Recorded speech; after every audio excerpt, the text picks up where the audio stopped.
Chapter 11 अंधेरे में चाकू। जब वे ब्री में सराय में सोने की तैयारी कर रहे थे, बकलैंड पर अंधेरा छाया हुआ था। घाटियों और नदी के किनारे धुंध छाई हुई थी। क्रिकोलो का घर खामोश था। फैटी बोल्गर ने सावधानी से दरवाजा खोला और बाहर झांका। पूरे दिन उस पर डर की भावना बढ़ती जा रही थी और वह आराम करने या बिस्तर पर जाने में असमर्थ था। सांस रोक देने वाली रात की हवा में एक खतरा मंडरा रहा था। जब वह अंधेरे में घूर रहा था तो पेड़ों के नीचे एक काली छाया घूम रही थी। गेट अपने आप ही खुल गया और बिना किसी आवाज के फिर से बंद हो गया। उसे डर ने जकड़ लिया। वो पीछे हट गया और एक पल के लिए वो हॉल में कांपता हुआ खड़ा रहा। फिर उसने दरवाजा बंद करके ताला लगा दिया। रात गहराती गई। गली में चुपके से घोड़ों को ले जाने की धीमी आवाज सुनाई दी। गेट के बाहर वे रुक गए और 3 काली आकृतियां अंदर आईं, जैसे रात की छायाएं जमीन पर रेंग रही हों। एक दरवाजे पर गया, दूसरा घर के कोने में दोनों तरफ, और वहां वे पत्थरों की छायाओं की तरह स्थिर खड़े रहे, जबकि रात धीरे धीरे आगे बढ़ रही थी। घर और शांत पेड़ सांस रोककर इंतजार कर रहे थे। पत्तों में हल्की हलचल हुई और दूर से एक मुर्गा बोला। भोर से पहले का ठंडा समय बीत रहा था। दरवाजे के पास खड़ी आकृति हिल रही थी।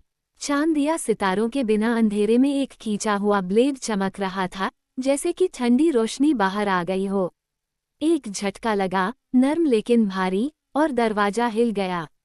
खोलो, मोडोर के नाम पर, एक पतली और धमकी भरी आवाज ने कहा। दूसरे झटके में दरवाजा टूट गया और लकड़ियां टूट गईं और ताला टूट गया। काली आकृतियां तेजी से अंदर चली गईं। तभी पास के पेड़ों के बीच से एक भोंपू बजा। उसने रात को पहाड़ की चोटी पर लगी आग की तरह चीर दिया। जागो, भय, आग, शत्रु, जागो। फैटी बोल्गर निष्क्रिय नहीं था। जैसे ही उसने बगीचे से काली आकृतियां रेंगती देखी, उसे पता चल गया कि उसे भागना चाहिए या मर जाना चाहिए। और वह भागा, पीछे के दरवाजे से, बगीचे से और खेतों से होते हुए। जब वह 1 मील से ज्यादा दूर, सबसे नजदीकी घर के पास पहुंचा, तो वह दरवाजे की चौखट पर गिर पड़ा। नहीं, नहीं, नहीं। वह रो रहा था। नहीं, मैं नहीं, मुझे नहीं मिला। कुछ समय बाद ही कोई समझ पाया कि वह किस बारे में बड़बड़ा रहा था। आखिर में उन्हें यह विचार आया कि दुश्मन बकलैंड में थे, कुछ अजीब आक्रमण पुराने जंगल से। और फिर उन्होंने और समय नहीं गंवाया। भय, आग, शत्रु, ब्रांडी बक्स बकलैंड की हॉर्न कॉल बजा रहे थे, जो 100 साल से नहीं बजाई गई थी, तब से नहीं जब सफ़ेद भेड़िए सर्दियों में आए थे, जब ब्रांडीवाइन जम गई थी। जागो, जागो। दूर दूर तक हॉर्न बजने की आवाज़ें आ रही थीं। अलार्म फैल रहा था। काली आकृतियां घर से भाग गईं। उनमें से एक ने भागते हुए सीढ़ी पर हॉबिट क्लोक गिरा दिया। गली में टापों की आवाज़ गूंजने लगी और सरपट दौड़ने लगी और अंधेरे में दूर चली गई। क्रिकोलो के चारों ओर हॉर्न बजने, रोने की आवाज़ें और पैरों के दौड़ने की आवाज़ें थीं। लेकिन ब्लैक राइडर्स उत्तरी द्वार की ओर आंधी की तरह दौड़े। छोटे लोगों को उड़ने दो, सौरोन बाद में उनसे निपटेगा। इस बीच उन्हें एक और काम था। अब उन्हें पता था कि घर खाली हो गया है और अंगूठी चली गई है। वे गेट पर गार्डों को नीचे गिराकर शायर से गायब हो गए। रात के शुरुआती समय में फ्रोडो अचानक गहरी नींद से जाग गया, जैसे किसी आवाज़ या उपस्थिति ने उसे परेशान कर दिया हो। उसने देखा कि स्ट्राइडर अपनी कुर्सी पर सतर्क बैठा था। उसकी आंखें आग की रोशनी में चमक रही थीं, जो कि जल रही थी और बहुत तेज जल रही थी, लेकिन उसने कोई संकेत या हरकत नहीं की। फ्रोडो जल्द ही फिर से सो गया, लेकिन उसके सपने फिर से परेशान थे।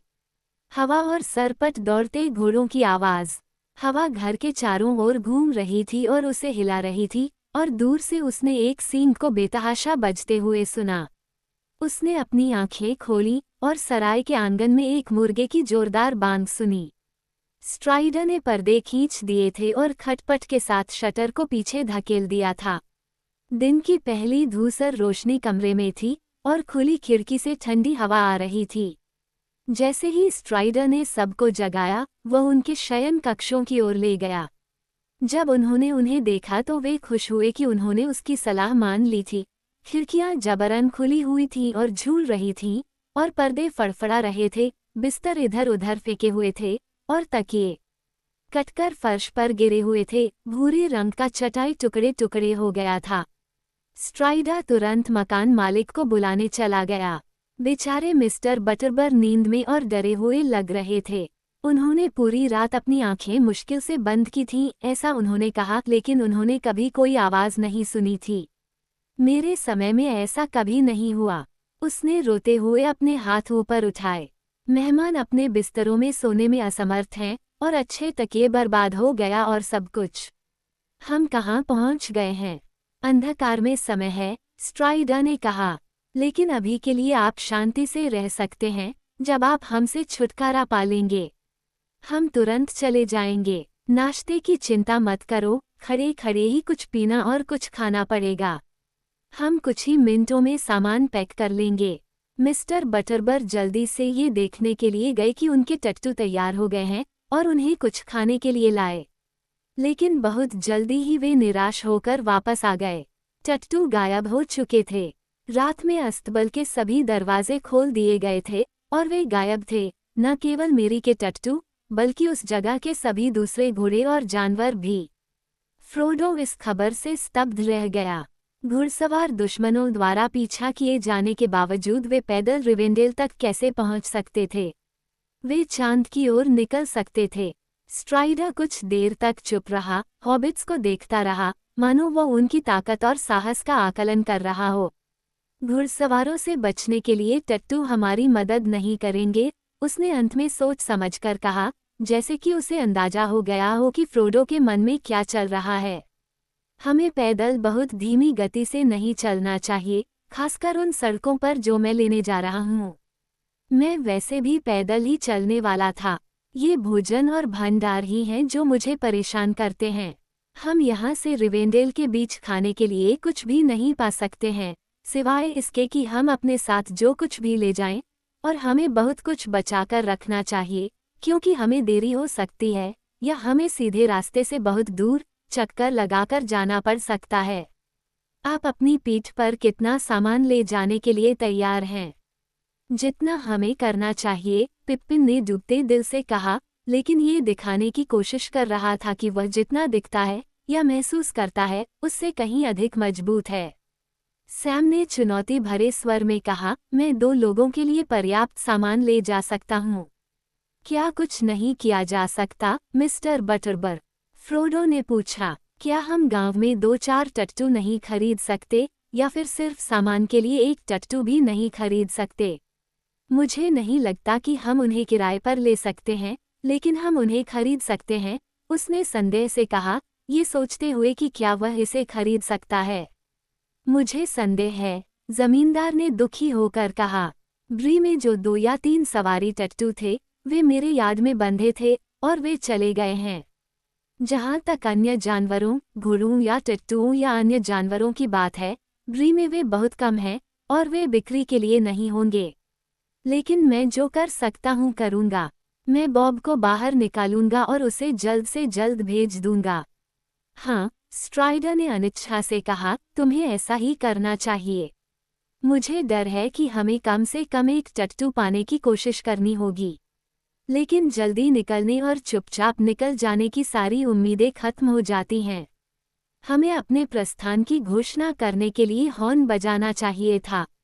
ये निस्संदेह उनकी योजना का हिस्सा था। एक टुकड़ा आराम का है, मेरी ने कहा, और एक टुकड़े से भी ज्यादा, मुझे उम्मीद है। हम इंतजार करते हुए नाश्ता कर सकते हैं और बैठकर खा सकते हैं। चलो नोब को पकड़ते हैं। अंत में 3 घंटे से ज्यादा की देरी हो गई। बॉब रिपोर्ट लेकर वापस आया कि आसपास कोई घोड़ा या टट्टू प्यार या पैसे के लिए नहीं मिल सकता, सिवाय एक के। बिल फर्नी के पास एक था जिसे वह संभवतः बेच सकता था।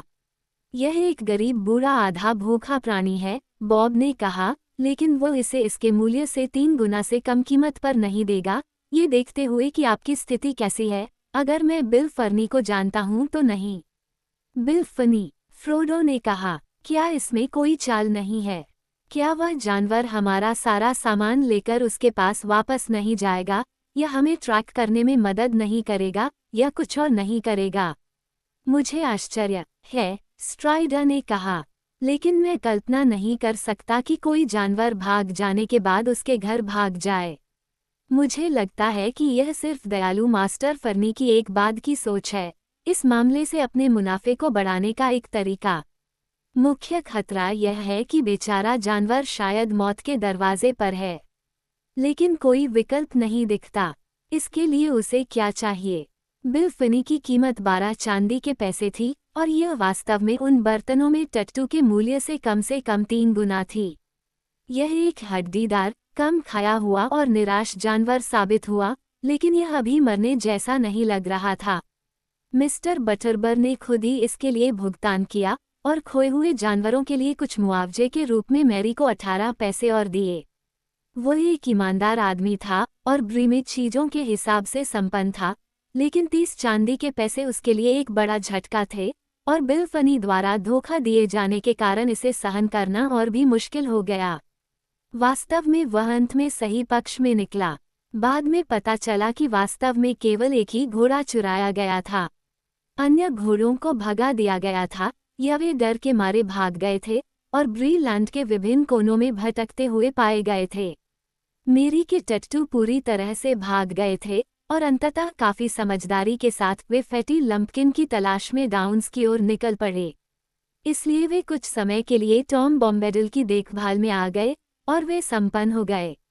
लेकिन जब ब्री में हुई घटनाओं की खबर टॉम के कानों में पड़ी तो उसने उन्हें मिस्टर बटरबर के पास भेज दिया, जिसने इस तरह बहुत ही उचित मूल्य पर 5 अच्छे घोड़े पा लिए। उन्हें ब्री में अधिक मेहनत करनी पड़ी, लेकिन बॉब ने उनके साथ अच्छा व्यवहार किया, इसलिए कुल मिलाकर वे भाग्यशाली थे। वे एक अंधेरे और खतरनाक यात्रा से बच गए, लेकिन वे कभी रिवेंडेल नहीं पहुंच पाए। हालांकि इस बीच मिस्टर बटरबर को पता था कि उनका पैसा हमेशा के लिए या बुरे के लिए चला गया है, और उन्हें दूसरी परेशानियां भी थीं, क्योंकि जैसे ही बाकी मेहमान जाग गए और उन्हें खबर मिली कि वे पैसे लेकर भाग गए हैं, वहां बहुत हंगामा मच गया। सराय पर छापा मारा। दक्षिणी यात्रियों ने कई घोड़े खो दिए थे और सराय के मालिक को जोर जोर से दोषी ठहराया, जब तक कि उन्हें पता नहीं चला कि उनमें से एक व्यक्ति भी रात में गायब हो गया था। वह कोई और नहीं बल्कि बिल फर्नी का तिरछी आंखों वाला साथी था। संदेह तुरंत उस पर पड़ा। बटरबर ने गुस्से से कहा, अगर तुम किसी घोड़ा चोर को उठाकर मेरे घर लाते हो तो तुम्हें खुद ही सारा नुकसान भरना चाहिए और मुझ पर चिल्लाना नहीं चाहिए। जाकर फनी से पूछो कि तुम्हारा सुंदर दोस्त कहाँ है। लेकिन ऐसा लग रहा था कि वह किसी का दोस्त नहीं था और कोई भी याद नहीं कर पा रहा था कि वह कब उनके समूह में शामिल हुआ था। नाश्ते के बाद हॉबिट्स को फिर से सामान पैक करना पड़ा और लंबी यात्रा के लिए अतिरिक्त सामान इकट्ठा करना पड़ा। आखिरकार वे रवाना होने से पहले करीब 10 बजे थे। उस समय तक पूरा ब्री उत्साह से गुलजार हो चुका था। फ्रोडो की गायब होने की चाल, काले घुड़सवारों का दिखना, अस्तबल की लूट और सबसे खास बात ये खबर कि स्ट्राइडर द रेंजर रहस्यमय हॉबिट्स में शामिल हो गया था, ऐसी कहानी बन गई जो कई सालों तक बिना किसी घटना के चलती रही। ब्री और स्टेडल के अधिकांश निवासी और यहाँ तक कि कॉम्बे और आर्किड के भी कई लोग सड़क पर भीड़ में थे। यात्रियों को चलते हुए देखा। सराय में मौजूद अन्य मेहमान या तो दरवाजे पर थे या खिड़कियों से बाहर लटक रहे थे। स्ट्राइडर ने अपना मन बदल लिया था और उसने ब्री को मुख्य सड़क से छोड़ने का फैसला किया। देश भर में एक बार में जाने का कोई भी प्रयास केवल मामले को बदतर बना देगा। आधे निवासी उनका पीछा करेंगे, ये देखने के लिए कि वे क्या कर रहे हैं और उन्हें अतिक्रमण करने से रोकने के लिए। उन्होंने नोब और बॉब को अलविदा कहा और मिस्टर बटरबर को बहुत बहुत धन्यवाद देते हुए विदा किया। मुझे उम्मीद है कि हम किसी दिन फिर मिलेंगे जब सब कुछ फिर से खुशनुमा हो जाएगा, फ्रोडो ने कहा। मुझे आपके घर में कुछ समय के लिए शांति से रहने से बेहतर कुछ नहीं चाहिए। वे भीड़ की निगाहों के सामने चिंतित और निराश होकर चले गए।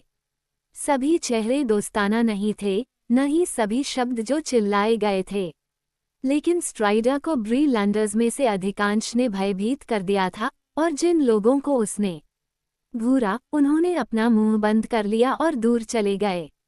वह फ्रोडो के साथ आगे चला, उसके बाद मेरी और पिप्पिन आए और सबसे आखिर में सैम टट्टू के आगे आया, जो उनके सामान से उतना ही लदा हुआ था जितना वे देने के लिए दिल से कर सकते थे, लेकिन पहले से ही ये कम उदास लग रहा था, जैसे कि इसे अपने भाग्य में बदलाव पसंद आया हो। सैम सोच समझकर एक सेब चबा रहा था। उसकी जेब उनसे भरी हुई थी। नूब और बॉब की ओर से एक विदाई उपहार, चलने के लिए सेब और एक पाइप। उन्होंने कहा, बैठने के लिए बहुत समय चाहिए, लेकिन मुझे लगता है कि मैं जल्द ही उन दोनों को याद करूंगा। हॉबिट्स ने उन जिज्ञासु सिरों पर कोई ध्यान नहीं दिया जो दरवाजों से बाहर झांक रहे थे या दीवारों और बाड़ों को पार कर रहे थे जब वे गुजर रहे थे। लेकिन जैसे ही वे आगे के गेट के पास पहुंचे, फ्रोडो ने एक घने बाड़ के पीछे एक अंधेरा, बदहाल घर देखा, गांव का आखिरी घर।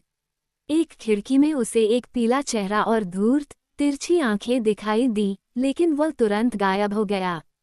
तो यही वह जगह है जहां वह दक्षिणी व्यक्ति छिपा हुआ है, उसने सोचा। वह आधे से ज्यादा भूत जैसा दिखता है। बाड़ के ऊपर से एक और आदमी बेधड़क घूर रहा था। उसकी भौहें काली थीं और आंखें तिरस्कार भरी थीं। उसका बड़ा मुंह तिरस्कार में मुड़ा हुआ था। वह एक छोटा काला पाइप पी रहा था। जैसे ही वे पास आए, उसने उसे अपने मुंह से निकाला और थूक दिया। सुप्रभात, लॉन्गशंक्स, उसने कहा। जल्दी चले गए। आखिरकार कुछ दोस्त मिल गए। स्ट्राइडर ने सिर हिलाया, लेकिन कोई जवाब नहीं दिया। सुप्रभात, मेरे छोटे दोस्तों, उसने दूसरों से कहा। मुझे लगता है कि तुम जानते हो कि तुमने किसके साथ संबंध बना लिए हैं। वह स्टिकेट नॉट स्ट्राइडर है। हालांकि मैंने अन्य नाम सुने हैं जो इतने सुंदर नहीं हैं। आज रात सावधान रहना। और तुम, सैमी, मेरे बेचारे बूढ़े टट्टू के साथ बुरा व्यवहार मत करना। पा, उसने फिर थूका। सैम जल्दी से मुड़ा। और तुम, फर्नी, उसने कहा, अपना बदसूरत चेहरा नजरों से दूर रखो, नहीं तो यह चोटिल हो जाएगा। अचानक, बिजली की तरह तेज, एक सेब उसके हाथ से छूटकर बिल की नाक पर सीधा जा लगा। वह बहुत देर से झुका और बाड़ के पीछे से गालियां आने लगीं।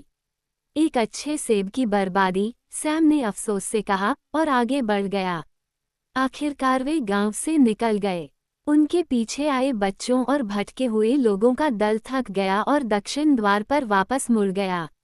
आगे बढ़ते हुए वे कुछ मील तक सड़क के साथ चलते रहे।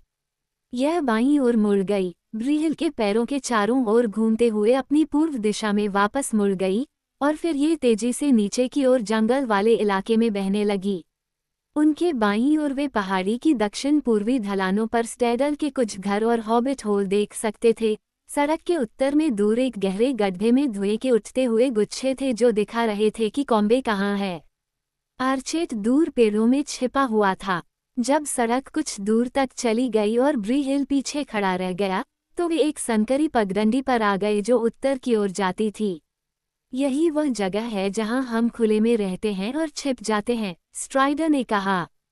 मुझे उम्मीद है कि यह कोई शॉर्टकट नहीं होगा, पिप्पिन ने कहा।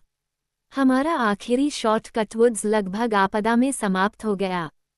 लेकिन तब तुम मुझे अपने साथ नहीं लाए थे, स्ट्राइडर ने हंसते हुए कहा। मेरे कट, चाहे छोटे हों या लंबे, कभी गलत नहीं होते। उसने सड़क पर ऊपर से नीचे तक नजर डाली। कोई भी नजर नहीं आया और वह तेजी से जंगल की घाटी की ओर नीचे चला गया। उनकी योजना, जहां तक वे देश को जाने बिना समझ सकते थे, पहले आर्केड की ओर जाने की थी, लेकिन फिर दाईं ओर मुड़कर पूर्व की ओर से गुजरना था और फिर जंगली भूमि पर जितना संभव हो सके उतना सीधा चलना था, वेदरटॉप हिल तक।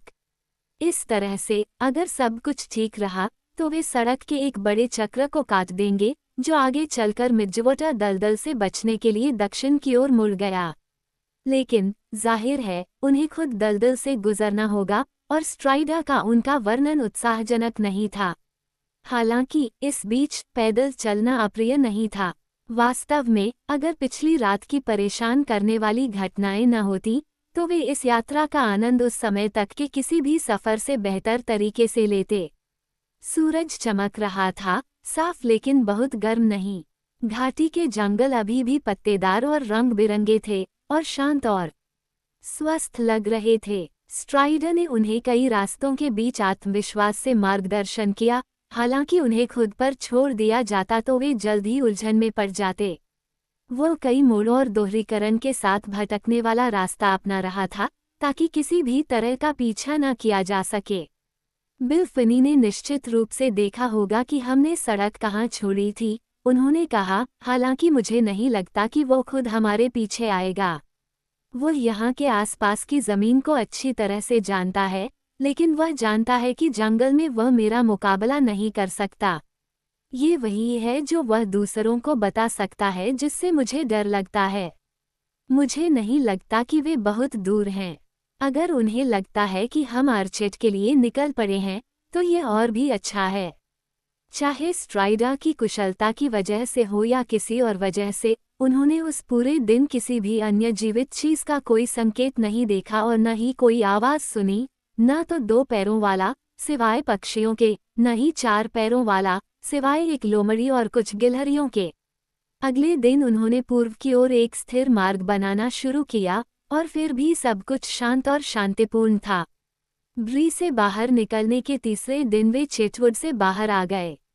जब से वे सड़क से अलग हुए थे, तब से जमीन लगातार नीचे गिर रही थी, और अब वे देश के एक विस्तृत समतल विस्तार में प्रवेश कर गए थे, जिसे संभालना बहुत मुश्किल था। वे ब्री भूमि की सीमाओं से बहुत दूर, पथहीन जंगल में थे, और मिजवाटमाश के पास पहुंच रहे थे। अब जमीन नम हो गई थी, और जगह जगह दलदली और जगह जगह तालाब और नरकेट और झाड़ियों के बड़े बड़े टुकड़े थे, जो छोटे छोटे छिपे हुए पक्षियों की चहचहाहट से भरे हुए थे। उन्हें सावधानी से अपना रास्ता चुनना था। दोनों को सूखे पैर और अपने उचित मार्ग पर रखना चाहिए।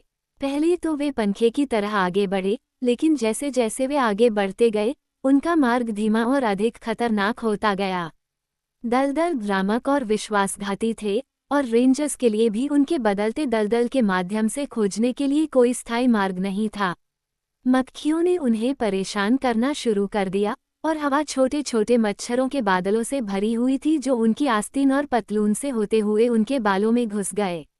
मुझे जिंदा खाया जा रहा है, पिप्पिन चिल्लाया। मछली का पानी, पानी से ज्यादा मछलियां हैं। जब उन्हें हॉबिट नहीं मिल पाता तो वे क्या खाते हैं? सैम ने गर्दन खुजलाते हुए पूछा। उन्होंने इस सुनसान और अप्रिय देश में एक दुखद दिन बिताया। उनका शिविर स्थल नम, ठंडा और असुविधाजनक था, और काटने वाले कीड़े उन्हें सोने नहीं देते थे। वहां नरकेटों और झाड़ियों में घिनौने जीव भी थे, जिनकी आवाज से लगता था कि वे झींगुर के बुरे रिश्तेदार हैं।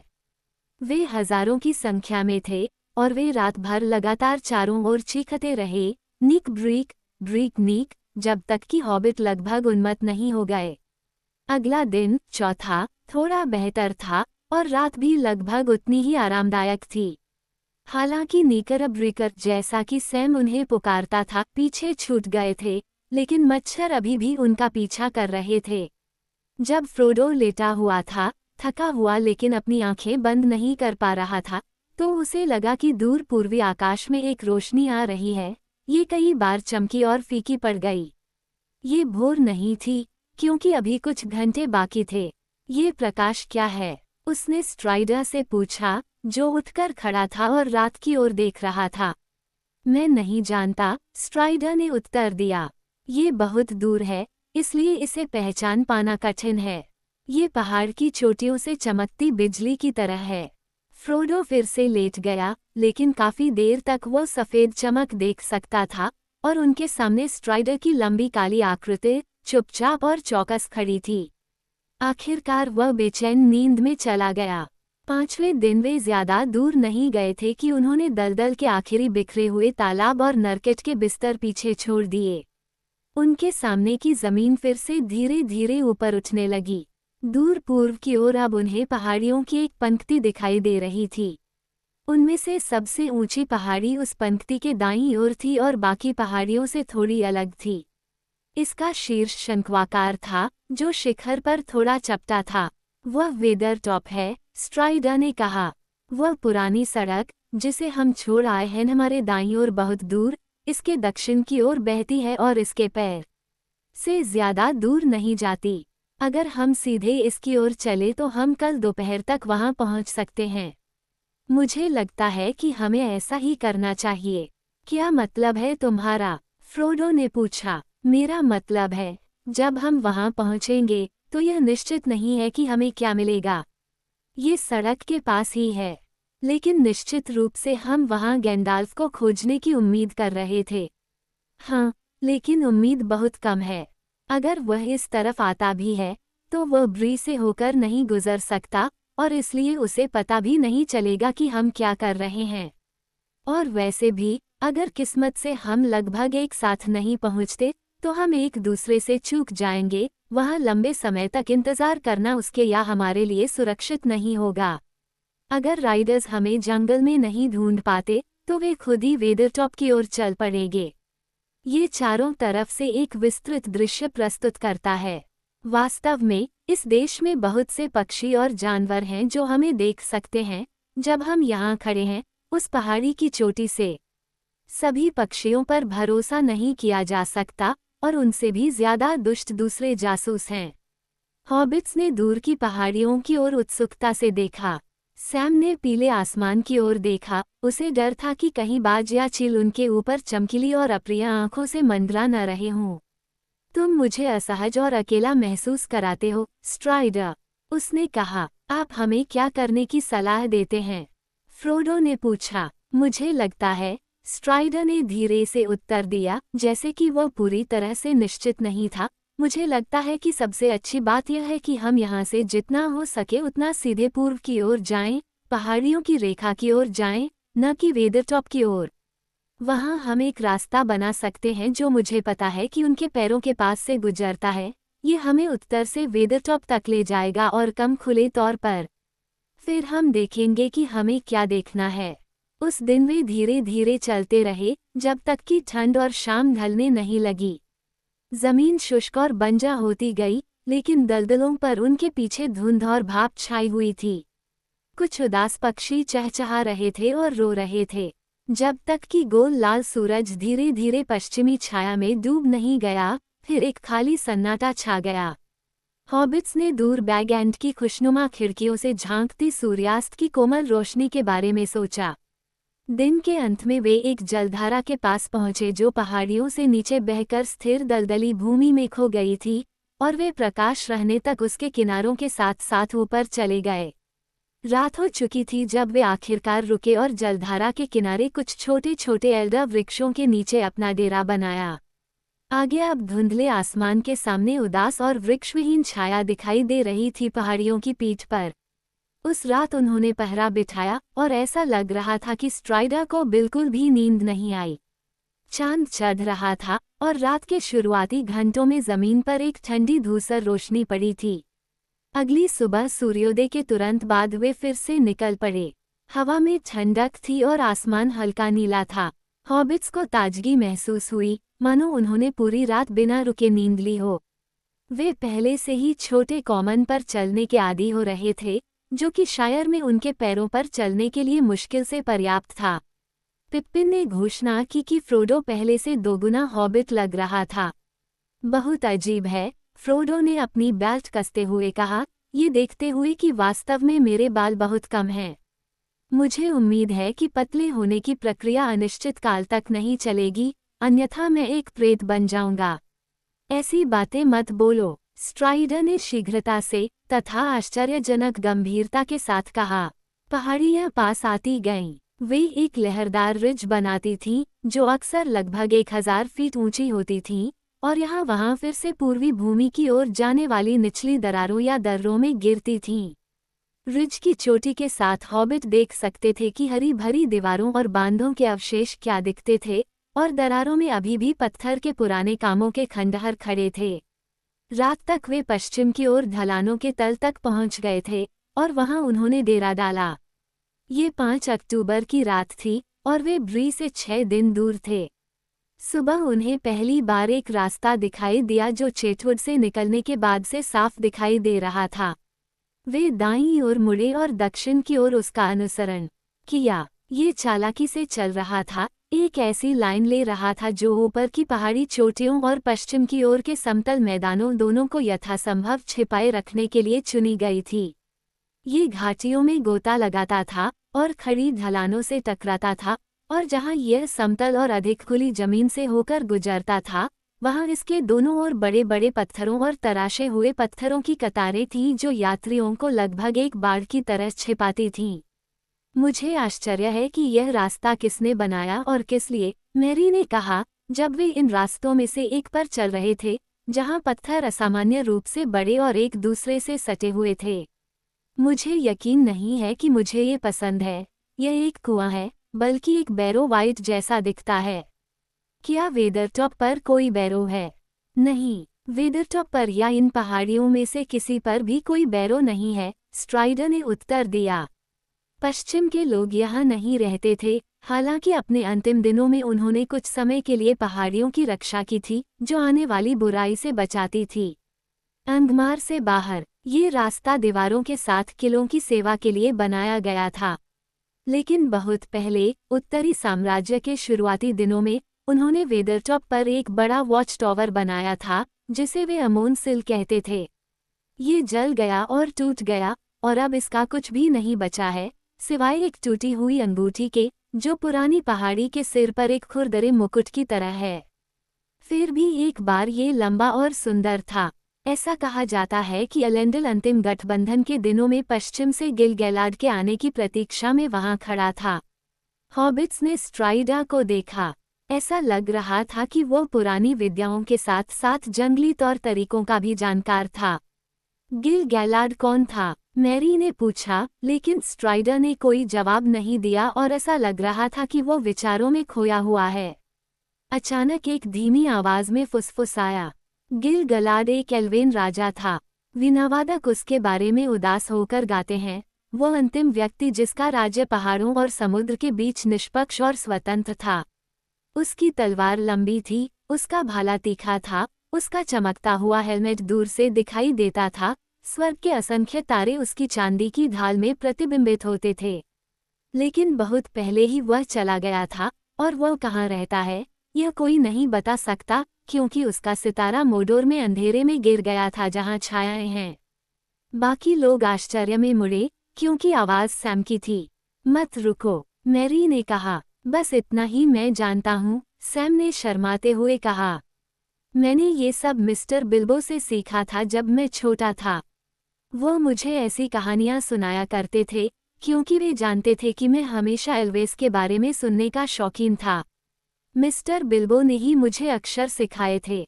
वे किताबों के बहुत जानकार थे, प्यारे बूढ़े मिस्टर बिल्बो। और वे कविताएं भी लिखते थे। उन्होंने वही लिखा जो मैंने अभी कहा है। उसने यह नहीं बनाया, स्ट्राइडा ने कहा। यह एक प्राचीन भाषा में लिखी गई पुस्तक, द फॉल ऑफ गिलगैलाड, का अंश है। बिल्बो ने इसका अनुवाद किया होगा। मुझे ये कभी पता नहीं चला, सैम ने कहा। और भी बहुत कुछ था, मोडोर के बारे में। मैंने वह हिस्सा नहीं सीखा, इससे मुझे सिहरन हुई। मैंने कभी नहीं सोचा था कि मुझे उस तरफ जाना चाहिए खुद। मोडोर जा रहा हूँ, पिप्पिन चिल्लाया। मुझे उम्मीद है कि यह उस स्थिति तक नहीं पहुँचेगा। उस नाम को इतनी ऊंची आवाज में मत बोलो, स्ट्राइडा ने कहा। जब वे रास्ते के दक्षिणी छोर के पास पहुंचे, तो दोपहर हो चुकी थी, और उन्होंने अपने सामने, अक्टूबर के सूरज की पीली स्पष्ट रोशनी में, एक धूसर हरा किनारा देखा, जो पहाड़ी की उत्तरी ढलान पर एक पुल की तरह जा रहा था। उन्होंने तुरंत शीर्ष पर पहुंचने का फैसला किया, जबकि दिन का उजाला व्यापक था। अब छिपना संभव नहीं था, और वे केवल यह आशा कर सकते थे कि कोई दुश्मन या जासूस उन्हें नहीं देख रहा था। पहाड़ी पर कुछ भी हिलता हुआ नहीं दिख रहा था। अगर गैंडाल्फ कहीं था, तो उसका कोई निशान नहीं था। वेदरटॉप के पश्चिमी किनारे पर उन्हें एक सुरक्षित खोखला स्थान मिला, जिसके तल पर घास के किनारों वाली एक कटोरी के आकार की घाटी थी। वहां उन्होंने सैम और पिप्पिन को टट्टू और उनके बैग और सामान के साथ छोड़ दिया। बाकी तीन आगे बढ़ गए। आधे घंटे की कठिन चढ़ाई के बाद स्ट्राइडर पहाड़ी की चोटी पर पहुंच गया। फ्रोडो और मेरी थके हुए और बेदम होकर उसके पीछे चले गए। आखिरी ढलान खड़ी और पथरीली थी। जैसा कि स्ट्राइडर ने कहा था, उन्हें सबसे ऊपर प्राचीन पत्थरों का एक विस्तृत घेरा मिला, जो अब टूट रहा था या सदियों पुरानी घास से ढका हुआ था। लेकिन बीच में टूटे हुए पत्थरों का ढेर लगा हुआ था। वे काले पड़ गए थे जैसे आग से।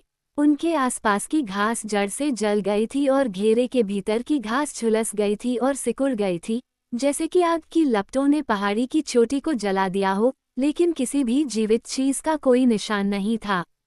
खंडहर हो चुके घेरे के किनारे खड़े होकर उन्होंने अपने नीचे चारों ओर एक विस्तृत परिदृश्य देखा, जिसमें अधिकांश भूमि खाली और बंजर थी, सिवाय दक्षिण की ओर दूर जंगल के कुछ हिस्सों के, जिसके आगे उन्हें दूर दूर तक पानी की झलक दिखाई दे रही थी। उनके नीचे इस दक्षिणी किनारे पर एक रिबन की तरह पुरानी सड़क चल रही थी, जो पश्चिम से निकलकर ऊपर नीचे घूम रही थी, जब तक कि वह पूर्व की ओर एक अंधेरी भूमि की चोटी के पीछे फीकी न पड़ गई। उस पर कुछ भी नहीं चल रहा था। अपनी आंखों से पूर्व की ओर उसकी रेखा का अनुसरण करते हुए उन्होंने पर्वत देखे। निकटवर्ती तलहटी भूरी और उदास थी। उनके पीछे भूरे रंग की ऊंची आकृतियां खड़ी थीं और उनके पीछे बादलों के बीच चमकती ऊंची सफेद चोटियां थीं। अच्छा, हम यहाँ हैं, मेरी ने कहा, और यह बहुत ही उदास और अनाकर्षक लग रहा है। यहाँ न तो पानी है और न ही कोई आश्रय, और गैंडाल्फ का कोई निशान भी नहीं। लेकिन मैं उसे इंतजार न करने के लिए दोषी नहीं ठहराती अगर वह कभी यहाँ आया। मुझे आश्चर्य है, स्ट्राइडर ने सोच समझकर चारों ओर देखते हुए कहा। भले ही वह ब्री में हमसे 1 या 2 दिन पीछे होता, वह यहाँ पहले पहुँच सकता था। वह सवारी कर सकता है, जब जरूरत पड़ती है तो बहुत तेजी से काम करता है। अचानक वह झुका और केर्न के शीर्ष पर पत्थर को देखा। ये दूसरों की तुलना में अधिक सपाट था और अधिक सफ़ेद, जैसे कि यह आग से बच गया हो। उसने इसे उठाया और अपनी उंगलियों में घुमाते हुए इसकी जांच की। ये हाल ही में संभाला गया है, उसने कहा। आप इन निशानों के बारे में क्या सोचते हैं? फ्रोडो ने सपाट निचले हिस्से पर कुछ खरोंचें देखीं। ऐसा लगता है कि एक स्ट्रोक, एक बिंदु और फिर 3 और स्ट्रोक हैं, उसने कहा। बाईं ओर का निशान शायद पतली शाखाओं वाला जी रून हो सकता है, स्ट्राइडर ने कहा। ये गैंडाल्फ द्वारा छोड़ा गया कोई चिन्ह हो सकता है, हालांकि कोई निश्चित नहीं हो सकता। खरोंचें ठीक हैं और वे निश्चित रूप से ताज़ा दिखती हैं, लेकिन निशानों का मतलब कुछ और हो सकता है और उनका हमसे कोई लेना देना नहीं है। रेंजर्स रून का उपयोग करते हैं और वे कभी कभी यहाँ आते हैं। उनका क्या मतलब हो सकता है, भले ही गैंडाल्फ ने उन्हें बनाया हो? मैरी ने पूछा। मुझे कहना चाहिए, स्ट्राइडर ने उत्तर दिया, कि वे G3 के लिए थे और यह संकेत थे कि गैंडाल्फ 3 अक्टूबर को यहाँ था, यानी अब से 3 दिन पहले। ये भी दर्शाता है कि वह जल्दी में था और खतरा सामने था, इसलिए उसके पास समय नहीं था या उसने कुछ लंबा या स्पष्ट लिखने की हिम्मत नहीं की। अगर ऐसा है तो हमें सावधान रहना चाहिए, फ्रोडो ने कहा। काश हम ये सुनिश्चित कर पाते कि उसने ही ये निशान बनाए हैं, चाहे उनका अर्थ कुछ भी हो। ये जानना हमारे लिए बहुत राहत की बात होगी कि वह रास्ते में था, हमारे आगे या पीछे। शायद, स्ट्राइडर ने कहा। मेरे लिए, मैं मानता हूँ कि वह यहाँ था और खतरे में था। यहाँ भीषण लपटें उठी हैं और अब वह रोशनी जो हमने 3 रात पहले पूर्वी आकाश में देखी थी, मेरे दिमाग में वापस आ गई है। मुझे लगता है कि इस पहाड़ी की चोटी पर उस पर हमला किया गया था, लेकिन इसका क्या नतीजा निकला, यह मैं नहीं बता सकता। वह अब यहाँ नहीं है और हमें अब अपना ख्याल रखना चाहिए और रिवेंडेल की ओर अपना रास्ता खुद बनाना चाहिए, जितना हम कर सकते हैं। रिवेंडेल कितनी दूर है? मैरी ने थके हुए भाव से चारों ओर देखते हुए पूछा। वेदरटॉप से दुनिया जंगली और विस्तृत दिख रही थी। मुझे नहीं पता कि ब्री से 1 दिन की दूरी पर स्थित फसेकेनिन से आगे सड़क को कभी मीलों में मापा गया है या नहीं, स्ट्राइडर ने जवाब दिया। कुछ लोग कहते हैं कि यह इतनी दूर है और कुछ लोग इसके विपरीत कहते हैं। यह एक अजीब सड़क है और लोग अपनी यात्रा के अंत तक पहुंचने पर खुश होते हैं, चाहे समय लंबा हो या छोटा। लेकिन मैं जानता हूँ कि अगर मौसम ठीक रहा और कोई दुर्भाग्य नहीं हुआ तो मुझे यहाँ से ब्रुइनन के फोर्ड तक पहुँचने में अपने पैरों पर कितना समय लगेगा, जहाँ सड़क रिवेंडेल से निकलने वाली लाउडवाटर को पार करती है। हमारे सामने कम से कम एक पखवाड़े की यात्रा है, क्योंकि मुझे नहीं लगता कि हम सड़क का उपयोग कर पाएंगे। एक पखवाड़ा, फ्रोडो ने कहा। उस समय में बहुत कुछ हो सकता है। ऐसा हो सकता है, स्ट्राइडा ने कहा। वे पहाड़ी की दक्षिणी छोर पर शिखर पर कुछ देर तक चुपचाप खड़े रहे। उस सुनसान जगह में फ्रोडो को पहली बार अपने बेघर होने और खतरे का पूरा एहसास हुआ। वो बहुत चाहता था कि उसका भाग्य उसे शांत और प्यारे शायर में छोड़ दे। वो घृणित सड़क पर घूरता रहा, जो पश्चिम की ओर उसके घर की ओर जाती थी। अचानक उसे एहसास हुआ कि दो काले धब्बे धीरे धीरे उस पर चलते हुए पश्चिम की ओर जा रहे थे, और फिर से देखने पर उसने देखा कि 3 अन्य उनसे मिलने के लिए पूर्व की ओर रेंग रहे थे। उसने चीखकर कहा और स्ट्राइडा की बाँह पकड़ ली। देखो, उसने नीचे की ओर इशारा करते हुए कहा। स्ट्राइडा ने तुरंत ही खंडहर हो चुके घेरे के पीछे जमीन पर छलांग लगा दी और फ्रोडो को अपने पास खींच लिया। मैरी ने भी खुद को उसके बगल में फेंक दिया। यह क्या है? वह फुसफुसाया। मुझे नहीं पता, लेकिन मुझे सबसे बुरा डर है, स्ट्राइडा ने उत्तर दिया। धीरे धीरे वे फिर से रिंग के किनारे तक रेंगते हुए पहुंचे और 2 दांतेदार पत्थरों के बीच की दरार से झांका। रोशनी अब चमकीली नहीं थी, क्योंकि साफ सुबह फीकी पड़ चुकी थी और पूर्व से रेंगते हुए बादल अब सूरज को पकड़ चुके थे, क्योंकि वह ढलने लगा था। वे सभी काले धब्बे देख सकते थे, लेकिन न तो फ्रोडो और न ही मेरी निश्चित रूप से उनके आकार को पहचान पाए। फिर भी कुछ ने उन्हें बताया कि वहां, बहुत नीचे, पहाड़ी के तल से परे सड़क पर काले सवार इकट्ठे हो रहे थे। हाँ, स्ट्राइडर ने कहा, जिसकी गहरी नज़र ने उसे कोई संदेह नहीं छोड़ा। दुश्मन यहाँ है। वे जल्दी से भागकर पहाड़ी के उत्तरी किनारे से नीचे अपने साथियों को ढूंढने लगे। सैम और पेरेग्रीन बेकार नहीं बैठे थे। उन्होंने छोटी घाटी और आसपास की ढलानों का पता लगाया था। कुछ ही दूरी पर उन्हें पहाड़ी की ढलान पर साफ पानी का एक झरना मिला, और उसके पास पैरों के निशान 1 या 2 दिन से ज्यादा पुराने नहीं थे। घाटी में ही उन्हें हाल ही में लगी आग के निशान और जल्दबाजी में शिविर लगाने के अन्य संकेत मिले। पहाड़ी के सबसे नजदीक घाटी के किनारे पर कुछ गिरे हुए पत्थर थे। उनके पीछे सैम को जलाऊ लकड़ी का एक छोटा सा भंडार मिला जो बड़े करीने से रखा हुआ था। मुझे आश्चर्य है कि क्या पुराना गैंडाल्फ यहाँ आया था, उसने पिप्पिन से कहा। जिसने भी यह सामान यहाँ रखा था, ऐसा लगता है कि उसका इरादा वापस आना था। स्ट्राइडा को इन खोजों में बहुत दिलचस्पी थी। काश मैंने इंतजार किया होता और खुद यहाँ जमीन की खोज की होती, उन्होंने जल्दी से वहां जाते हुए कहा। पैरों के निशानों की जांच करने के लिए झरने को खोला गया। ये वैसा ही है जैसा मुझे डर था, उसने वापस आकर कहा। सैम और पिप्पिन ने नर्म जमीन को रौंद दिया है, और निशान खराब हो गए हैं या भ्रमित हो गए हैं। रेंजर्स हाल ही में यहाँ आए हैं। वे ही हैं जो जलाऊ लकड़ी पीछे छोड़ गए हैं, लेकिन कई नए निशान भी हैं जो रेंजर्स द्वारा नहीं बनाए गए थे। कम से कम एक सेट, केवल 1 या 2 दिन पहले, भारी बूटों द्वारा बनाया गया था। कम से कम एक। मैं अब निश्चित नहीं हो सकता, लेकिन मुझे लगता है कि कई बूटों वाले पैर थे। वह रुक गया और चिंतित विचार में खड़ा हो गया। प्रत्येक हॉबिट ने अपने मन में लबादा और बूट पहने सवारों की कल्पना की। यदि घुड़सवारों ने पहले ही घाटी ढूंढ ली थी, तो स्ट्राइडा जितनी जल्दी उन्हें कहीं और ले जाए उतना ही बेहतर होगा। सैम ने उस खो को बहुत नापसंदगी से देखा, अब जब उसने सड़क पर अपने दुश्मनों की खबर सुनी थी, जो केवल कुछ मील दूर थे। क्या हमें जल्दी से जल्दी यहाँ से निकल नहीं जाना चाहिए, मिस्टर स्ट्राइडर? उसने अधीरता से पूछा। देर हो रही है, और मुझे ये छेद पसंद नहीं है। ये किसी तरह मेरे दिल को दुखी कर देता है।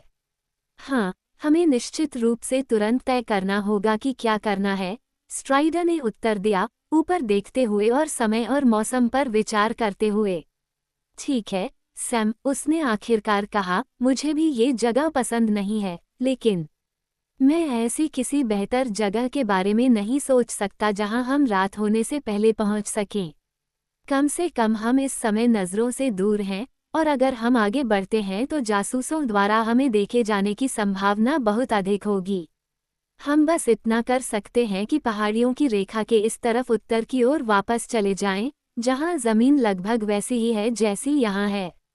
सड़क पर नज़र रखी जा रही है, लेकिन अगर हम दक्षिण की ओर दूर झाड़ियों में छिपने की कोशिश करते हैं तो हमें इसे पार करना होगा। पहाड़ियों के पार सड़क के उत्तरी किनारे पर मीलों तक जमीन खाली और समतल है। क्या सवार देख सकते हैं? मेरी ने पूछा। मेरा मतलब है, ऐसा लगता है कि वे आमतौर पर अपनी आंखों के बजाय अपनी नाक का इस्तेमाल करते हैं, हमारे लिए सूंघते हैं, अगर सूंघना सही शब्द है, कम से कम दिन के उजाले में। लेकिन जब आपने उन्हें नीचे देखा तो आपने हमें सीधा लिटा दिया, और अब आप बात करते हैं कि अगर हम हिलते हैं तो आपको देखा जा सकता है। मैं पहाड़ी की चोटी पर बहुत लापरवाह था, स्ट्राइडर ने उत्तर दिया। मैं गैंडाल्फ का कोई संकेत खोजने के लिए बहुत उत्सुक था, लेकिन हम तीनों का वहां जाकर इतने लंबे समय तक खड़े रहना एक गलती थी। क्योंकि काले घोड़े देख सकते हैं और सवार मनुष्यों और अन्य प्राणियों को जासूस के रूप में इस्तेमाल कर सकते हैं, जैसा कि हमने ब्री में पाया। वे स्वयं प्रकाश की दुनिया को नहीं देखते हैं जैसा कि हम देखते हैं, लेकिन हमारे आकार उनके दिमाग में छाया डालते हैं, जिसे केवल दोपहर का सूरज नष्ट कर देता है, और अंधेरे में वे कई संकेत और रूप देखते हैं जो हमसे छिपे हुए हैं। तब वे सबसे ज्यादा डरने वाली बात है। और हर समय वे जीवित चीजों के खून को सूंघते हैं, उसकी इच्छा करते हैं और उससे नफरत करते हैं। इंद्रियां भी दृष्टि या गंध के अलावा दूसरी हैं। हम उनकी उपस्थिति को महसूस कर सकते हैं। जैसे ही हम यहाँ आए और उन्हें देखने से पहले इसने हमारे दिलों को परेशान कर दिया, वे हमारे दिलों को ज्यादा तीव्रता से महसूस करते हैं। इसके अलावा, उन्होंने कहा, और उनकी आवाज फुसफुसाहट में डूब गई, अंगूठी उन्हें खींचती है। तो क्या बचने का कोई रास्ता नहीं है? फ्रोडो ने चारों ओर बेतहाशा देखते हुए कहा। अगर मैं आगे बढ़ूंगा तो लोग मुझे देख लेंगे और मेरा पीछा करेंगे। अगर मैं रुका तो मैं उन्हें अपनी ओर खींच लूंगा। स्ट्राइडर ने अपना हाथ उसके कंधे पर रखा। अभी भी उम्मीद है, उसने कहा। तुम अकेले नहीं हो, चलो इस लकड़ी को आग के लिए तैयार रखते हैं, जो एक संकेत है। यहाँ बहुत कम आश्रय या बचाव है, लेकिन आग दोनों के लिए काम आएगी। सौरन अपने बुरे कामों के लिए आग लगा सकता है, जैसा कि वह सभी चीजों के लिए कर सकता है, लेकिन इन राइडर्स को ये पसंद नहीं है, और जो लोग इसे चलाते हैं उनसे डरते हैं।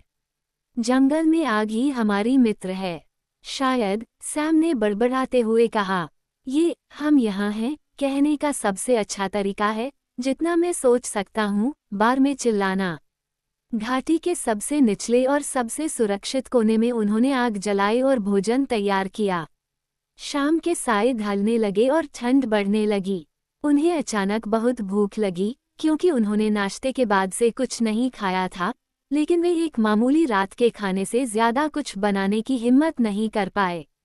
आगे की जमीनें पक्षियों और जानवरों को छोड़कर किसी भी चीज से खाली थीं, दुनिया की सभी जातियों द्वारा निर्जन स्थानों को छोड़ दिया गया था। रेंजर्स कभी कभी पहाड़ियों से आगे निकल जाते थे, लेकिन वे कम थे और रुकते नहीं थे। अन्य घुमक्कड़ दुर्लभ और बुरे किस्म के थे। ट्रॉल्स कभी कभी मिस्टी पर्वत की उत्तरी घाटियों से भटक सकते थे। केवल सड़क पर ही यात्री मिलते थे, ज्यादातर बौने, अपने काम से जल्दी जल्दी आगे बढ़ते हुए, और अजनबियों के लिए कोई मदद और कुछ ही शब्दों के साथ। मैं नहीं समझ पा रहा कि हमारा खाना कैसे लंबे समय तक चल सकता है, फ्रोडो ने कहा। पिछले कुछ दिनों में हमने काफी सावधानी बरती है, और यह रात्रिभोज कोई दावत नहीं है, लेकिन हमने जरूरत से ज्यादा इस्तेमाल कर लिया है। अगर हमें अभी 2 हफ्ते और खाने हैं, और शायद उससे भी ज्यादा। जंगल में भोजन है, स्ट्राइडर ने कहा, बेरी, जड़ और जड़ी बूटी, और मेरे पास जरूरत पड़ने पर शिकारी के रूप में कुछ कौशल है। आपको सर्दी आने से पहले भूखे मरने का डर नहीं होना चाहिए। लेकिन भोजन इकट्ठा करना और पकड़ना लंबा और थकाऊ काम है, और हमें जल्दी करने की जरूरत है। इसलिए अपनी कमर कस लें, और एलरॉन्ड के घर की मेज़ों के बारे में उम्मीद से सोचें। जैसे जैसे अंधेरा बढ़ता गया, ठंड बढ़ती गई। घाटी के किनारे से झांकने पर उन्हें एक धूसर धरती के अलावा कुछ नहीं दिखाई दिया, जो अब तेजी से गायब होती जा रही थी। छाया। ऊपर का आसमान फिर से साफ हो गया था और धीरे धीरे टिमटिमाते तारों से भर गया था। फ्रोडो और उसके साथी आग के चारों ओर इकट्ठा हो गए, अपने पास मौजूद हर कपड़े और कंबल में लिपटे हुए। लेकिन स्ट्राइडर एक ही लबादे से संतुष्ट था और थोड़ा अलग बैठा था, अपने पाइप से सोच समझकर पी रहा था। जैसे जैसे रात ढलती गई और आग की रोशनी चमकने लगी, उसने उन्हें डर से दूर रखने के लिए कहानियां सुनाना शुरू कर दिया। वो बहुत पहले के कई इतिहास और किंवदंतियां जानता था, कल्पित बौने और मनुष्य तथा पुराने जमाने के अच्छे और बुरे कामों के बारे में। उन्हें आश्चर्य हुआ कि वह कितने साल का था और उसने ये सारी कहानियां कहाँ से सीखीं। हमें गिल-गैलाड के बारे में बताओ, मैरी ने अचानक पूछा, जब वह एल्फ किंगडम की कहानी के अंत में रुका। क्या आप उस पुरानी कहावत के बारे में कुछ और जानते हैं जिसके बारे में आपने बात की थी? मैं वास्तव में ऐसा ही करता हूँ, स्ट्राइडर ने उत्तर दिया। फ्रोडो भी ऐसा ही करता है, क्योंकि यह हमारे लिए बहुत ही महत्वपूर्ण है। मेरी और पिप्पिन ने फ्रोडो की ओर देखा, जो आग में घूर रहा था। मैं केवल वही जानता हूँ जो गैंडाल्फ ने मुझे बताया है, फ्रोडो ने धीरे से कहा। गिल-गैलाड मध्य पृथ्वी के महान एल्फ राजाओं में से अंतिम था। गिल-गैलाड उनकी भाषा में स्टारलाइट है। एल्फ मित्र एलेंडिल के साथ वह भूमि पर गया। नहीं, स्ट्राइडर ने बीच में टोकते हुए कहा, मुझे नहीं लगता कि यह कहानी अभी दुश्मन के सेवकों के सामने बताई जानी चाहिए। अगर हम एलरोंड के घर तक जीत जाते हैं, तो आप इसे वहां पूरी तरह से सुन सकते हैं। तो फिर हमें पुराने दिनों की कोई और कहानी सुनाओ, सैम ने विनती की, समय के लुप्त होने से पहले एल्स के बारे में कोई कहानी। मैं एल्स के बारे में और अधिक सुनना चाहता हूँ, लगता है कि अंधेरा हमारे चारों ओर बहुत करीब आ गया है। मैं तुम्हें टिनविल की कहानी संक्षेप में सुनाऊंगा, स्ट्राइडर ने कहा, क्योंकि यह एक लंबी कहानी है जिसका अंत अज्ञात है, और अब एलरोंड के अलावा कोई भी ऐसा नहीं है जो इसे ठीक से याद रखता हो जैसा कि इसे पहले बताया गया था। यह एक अच्छी कहानी है, हालांकि ये दुखद है, जैसा कि मध्य पृथ्वी की सभी कहानियां हैं, और फिर भी यह आपके दिलों को खुश कर सकती है। वो कुछ समय के लिए चुप रहा और फिर उसने बोलना बंद कर दिया, लेकिन धीरे से जप करना शुरू कर दिया। पत्ते लंबे थे, घास हरी थी, हेमलॉक अम्बल्स ऊंचे और सुंदर, और घास के मैदान में एक रोशनी दिखाई दी, छाया में चमकते तारों की। तिनवियल वहां नाच रहा था, एक अदृश्य पाइप के संगीत के लिए, और तारों की रोशनी उसके बालों में थी और उसके वस्त्र में झिलमिला रही थी। वहां बेरेन ठंडे पहाड़ों से आया था और खोया हुआ वह पत्तों के नीचे भटकता रहा, और जहां एल्विन नदी बहती थी, वह अकेला और दुखी होकर चला गया। उसने हेमलॉक पत्तियों के बीच झांका और भटकते हुए उसके लबादे और आस्तीन पर सुनहरे फूल देखे, और उसके बाल छाया की तरह उसके पीछे चल रहे थे। जादू ने उसके थके हुए पैरों को ठीक किया जो पहाड़ियों पर घूमने के लिए अभिशप्त थे, और वह आगे बढ़ा, मजबूत और तेज, और चमकती चांदनी को थामे हुए।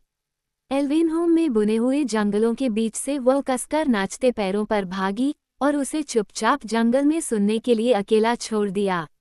वहां उसे अक्सर उड़ते हुए पैरों की आवाज सुनाई देती थी, जो लिंडन के पत्तों की तरह हल्के होते थे, या भूमिगत संगीत की आवाज, छिपी हुई खोहों में कांपती हुई। अब हेमलॉक के ढेर मुरझा गए थे, और एक एक करके बीच के पत्ते आहें भरते हुए फुसफुसाते हुए गिर रहे थे, सर्दियों के जंगल में डगमगाते हुए। वो हमेशा उसे ढूंढता रहा, दूर दूर तक भटकता रहा जहां सालों के पत्ते बिखरे पड़े थे, चांद की रोशनी और सितारों की किरणों से ठिठुरते आसमान में। चांद में उसका लबादा चमक रहा था, जैसे दूर दूर तक किसी पहाड़ी की चोटी पर वह नाच रही हो, और उसके पैरों के नीचे बिखरा हुआ हो चांदी की धुंध कांप रही है। जब सर्दी बीत गई, वह फिर आई, और उसके गीत ने अचानक वसंत को जन्म दिया, जैसे उगता हुआ लता, और गिरती हुई बारिश, और पिघलता हुआ पानी बुदबुदा रहा हो। उसने उसके पैरों के आसपास कल्पित फूलों को खिलते देखा, और वह फिर से स्वस्थ हो गई। वह चाहता था कि वह घास पर निश्चिंत होकर नाचे और गाएं। वह फिर भाग गई, लेकिन वह तेजी से आया।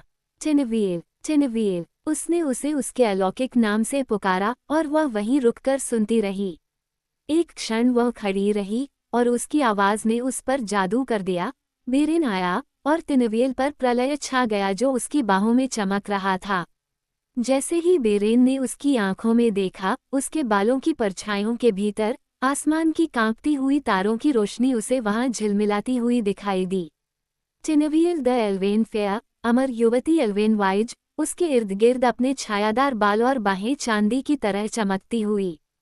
भाग्य ने उन्हें बहुत लंबा रास्ता दिखाया, ठंडे और धूसर पथरीले पहाड़ों से होते हुए, लोहे के गलियारों और अंधेरे दरवाजों से होते हुए और अंधेरे के जंगलों से होते हुए।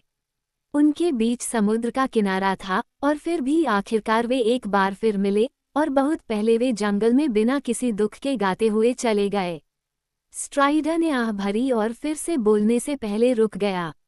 उसने कहा, यह एक गीत है जिसे एल्व्स के बीच एंथेननाथ कहा जाता है, लेकिन हमारी आम बोलचाल में इसका अनुवाद करना कठिन है और यह इसकी एक मोटी प्रतिध्वनि मात्र है।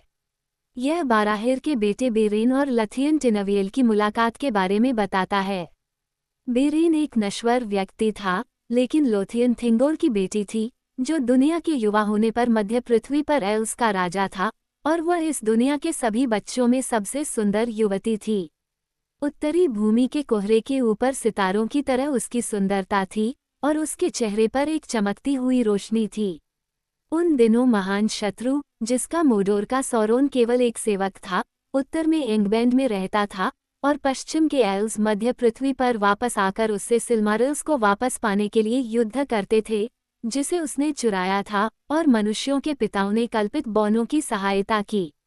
लेकिन शत्रु विजयी हुआ और बाराहिर मारा गया, और बेरेन बड़ी मुश्किलों से बचते हुए आतंक के पहाड़ों को पार करके नेल्डोरेथ के जंगल में थिंगोल के छिपे हुए साम्राज्य में पहुंच गया। वहां उसने लथियन को मंत्रमुग्ध नदी एस्गाल्डुइन के किनारे एक मैदान में गाते और नाचते देखा, और उसने उसका नाम टिनविल रखा, जो पुरानी भाषा में बुलबुल है। उसके बाद उन पर कई दुख आए और वे लंबे समय तक अलग रहे। टिनविल ने बेरेन को सौरोन की काल कोठरी से बचाया, और साथ में वे बड़े खतरों से गुजरे और महान शत्रु को भी उसके सिंहासन से नीचे गिरा दिया, और उसके लोहे के मुकुट से 3 सिल्मारिल्स में से एक, सभी रत्नों में सबसे चमकदार लथियन की दुल्हन की कीमत उसके पिता थिंगोल को दी। फिर भी अंत में बेरेन को एंगबैंड के द्वार से आए भेड़िए ने मार डाला और वह टिनविल की बाहों में मर गया। लेकिन उसने नश्वरता को चुना और दुनिया से मरना चुना, ताकि वह उसका अनुसरण कर सके, और यह गाया जाता है कि वे फिर से समुद्र के पार मिले, और थोड़े समय के बाद हरे भरे जंगलों में एक बार फिर जीवित चलते हुए वे बहुत पहले इस दुनिया की सीमाओं से परे चले गए। तो यह है कि एल्फ जाति में से केवल लथियन टिनविल ही वास्तव में मर गई और दुनिया को छोड़ गई, और उन्होंने उसे खो दिया जिसे वे सबसे अधिक प्यार करते थे। लेकिन उससे प्राचीन एल्फ लॉर्ड्स की वंशावली मनुष्यों के बीच उतरी। अभी भी वे लोग जीवित हैं जिनकी लथियन पूर्वज थी, और ऐसा कहा जाता है कि उसका वंश कभी समाप्त नहीं होगा।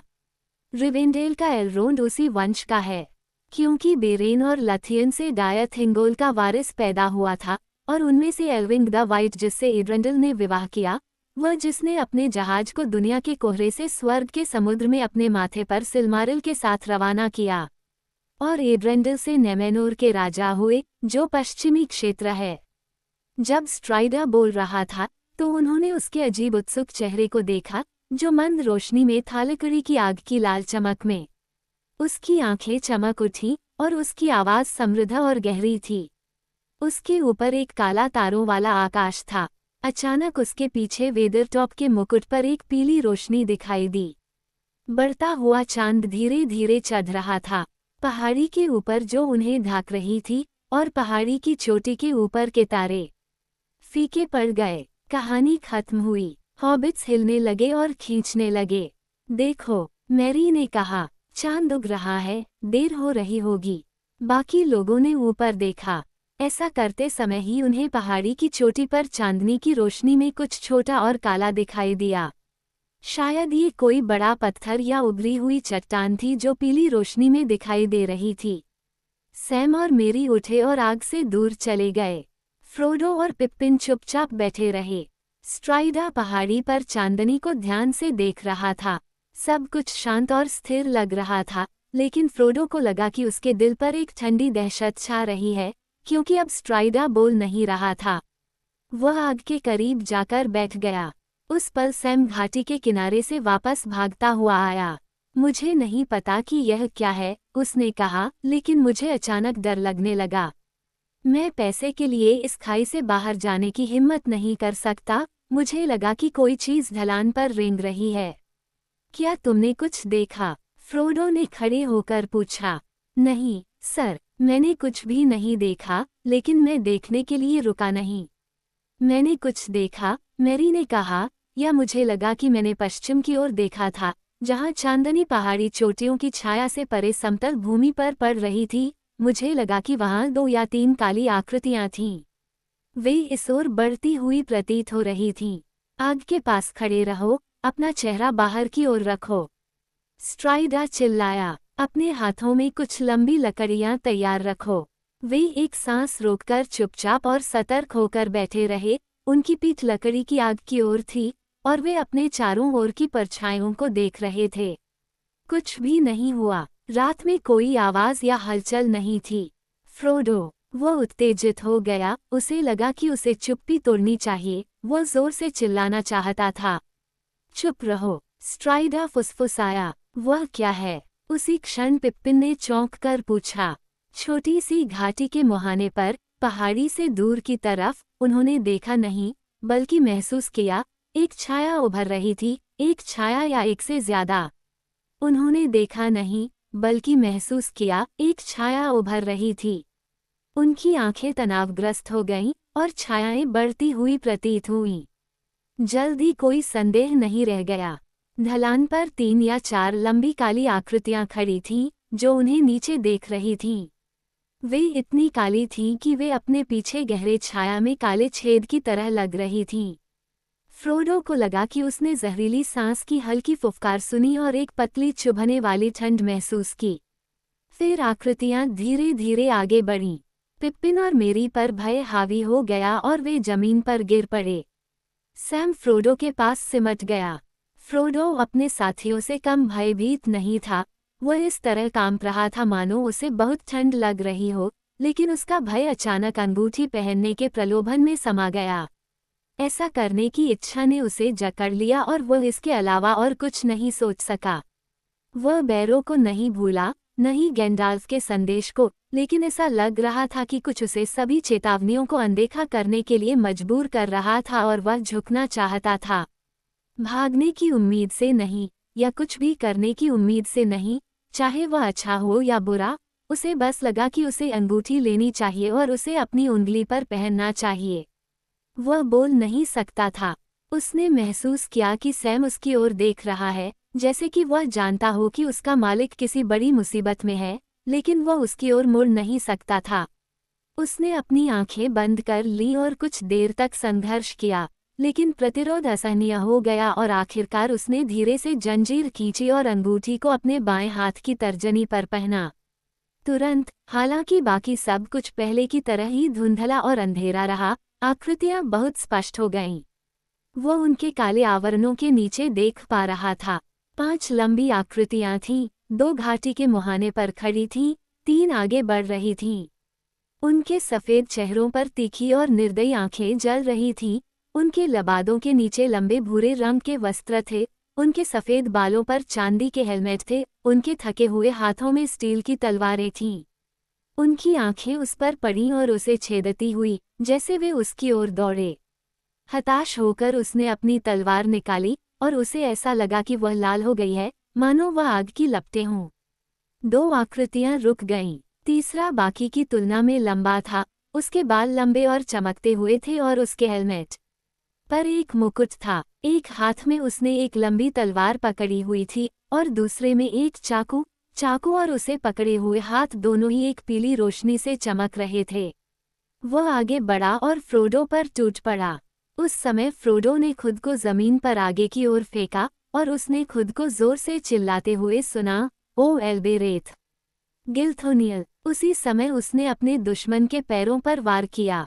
रात में एक तीखी चीख गूंजी, और उसे ऐसा दर्द महसूस हुआ जैसे जहरीली बर्फ का एक तीर उसके बाएं कंधे में चुभ गया हो।